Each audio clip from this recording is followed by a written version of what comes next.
Good morning students, I am Dr. Priyanka Bhalerao and welcome to my YouTube channel Royal Educational Services।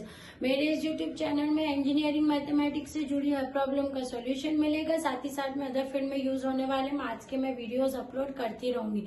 मेरा ये channel 9, 10, 11, 12 JEE के students के लिए भी बहुत यूजफुल है। जैसे कि हमारे लास्ट टॉपिक को ही हम कंटिन्यू कर रहे हैं। अभी हम देख रहे हैं बूलियन अलजेब्रा का।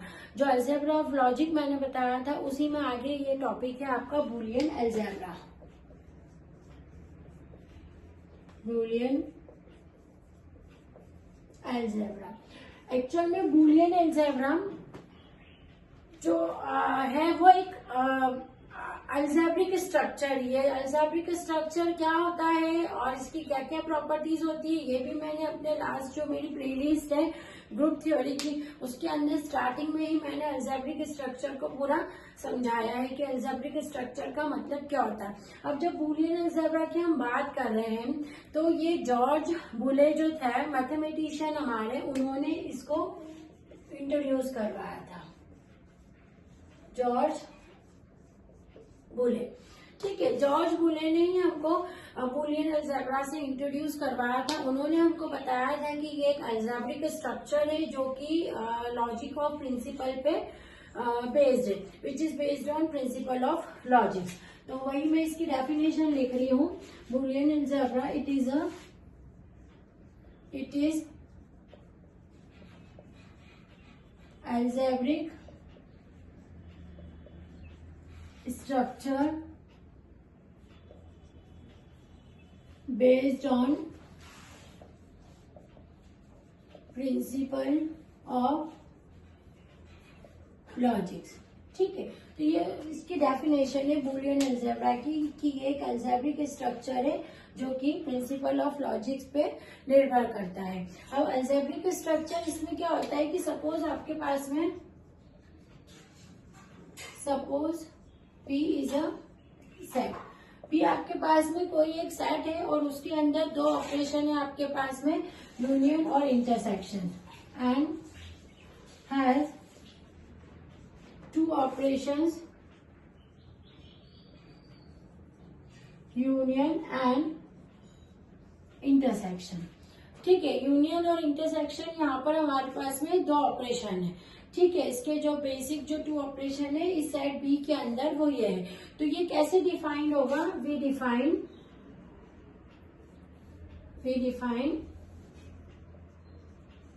B U comma and.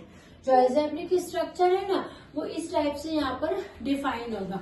और हम इसको कैसे लिख सकते हैं? हम इसको ऑपरेशंस के हिसाब से भी लिख सकते हैं कि बी जो हमारी लॉजिकल कंपोजिट्स है ना उसके हिसाब से भी आप इसको लिख सकते हैं। बी वी और बी और एन और P comma dot comma plus. ठीक है, तो ये आपका क्या हो गया है? बूलियन अलजेब्रा का स्ट्रक्चर हो गया कि बूलियन अलजेब्रा क्या होता है जो कि जॉर्ज बुले ने इंट्रोड्यूस करवाया था। उन्होंने बोला था कि ये एक अलजेब्रिक स्ट्रक्चर होता है जो कि लॉजिक्स के प्रिंसिपल पर डिपेंड करता है, उस पर निर्भर है। इसके अंदर भी एक सेट है, उसमें दो ऑपरेशन होते हैं, यूनियन और इंटरसेक्शन का। तो जो अलजेब्रिक स्ट्रक्चर है उसका कोई भी अलजेब्रिक स्ट्रक्चर का फॉर्म ऐसा होता है, सेट और उसके साथ के दो ऑपरेशन। इसको इस टाइप से भी हम डिनोट कर सकते हैं। ठीक है, तो ये आपका एक बूलियन अलजेब्रा का डेफिनेशन हो गया। अब जो प्रॉपर फॉर्म है कि बूलियन अलजेब्रा में कौन कौन से लॉज हैं जो सेटिस्फाई होते हैं। ठीक है, तो जो बूलियन अलजेब्रा है उसके अंदर जो फर्स्ट लॉ आपका होता है वो होता है क्लोजर लॉ। ठीक है, कौन सा होता है वो? Closure law. क्लोजर लॉ जो होता है, मैंने लॉज जब अलजेब्रिक स्ट्रक्चर मैंने बताया था तो उस वीडियो पे मैंने आपको ये लॉज भी बताए थे कि क्लोजर लॉ क्या होता है, कम्यूटेटिव लॉ क्या होता है, डिस्ट्रीब्यूटिव लॉ क्या होता है, आइडेंटिटी और इनवर्स। तो ये जो 5 लॉ है सेम वही की वही यहाँ पर आते हैं। पहला है हमारा क्लोजर लॉ।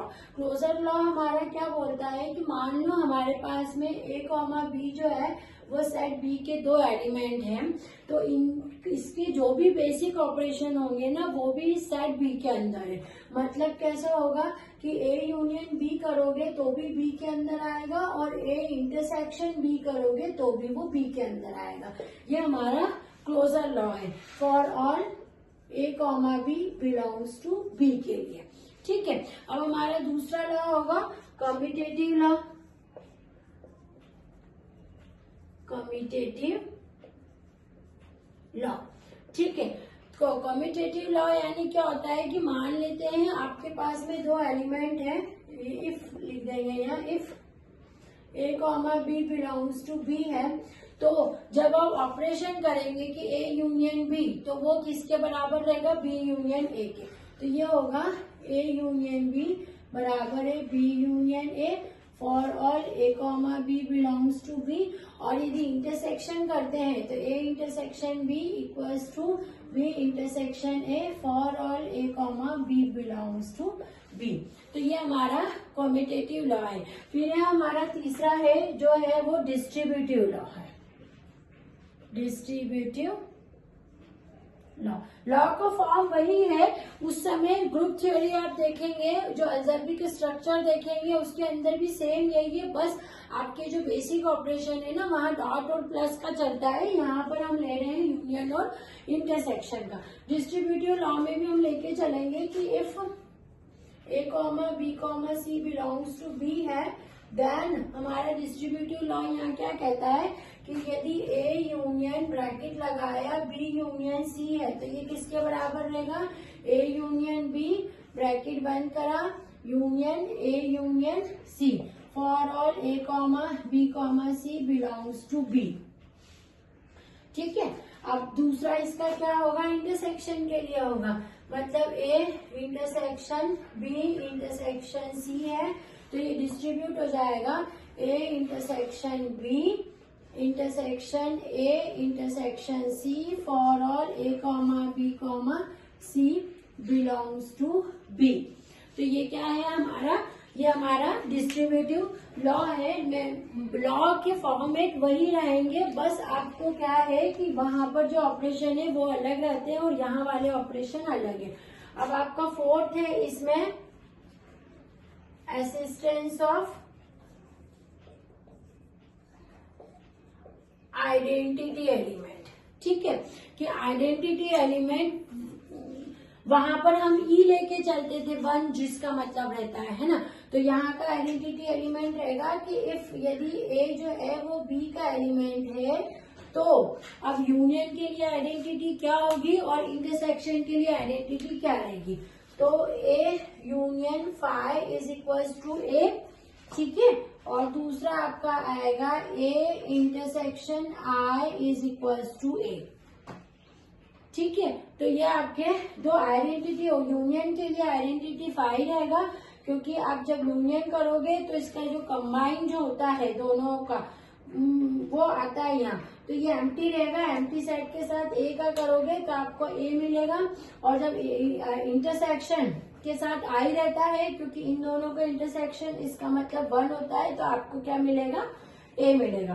तो ये 2 आपके आइडेंटिटी एलिमेंट है। यूनियन के लिए फाई होता है और इंटरसेक्शन के लिए आई होता है। ठीक है, अब आपका लास्ट लॉ जो है वो है लॉ ऑफ इनवर्स या फिर इनवर्स लॉ।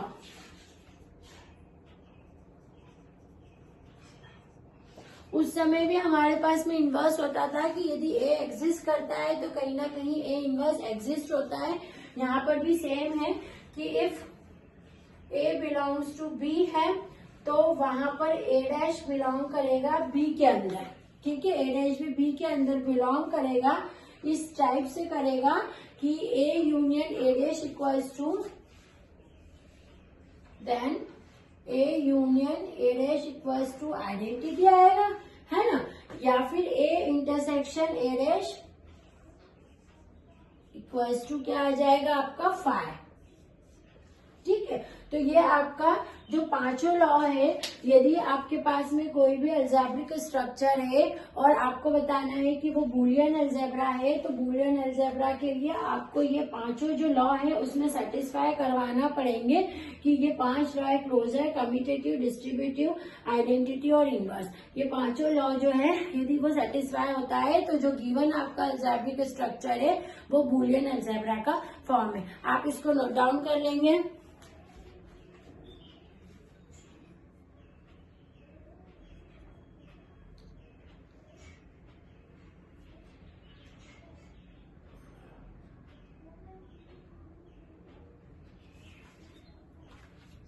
Thank you.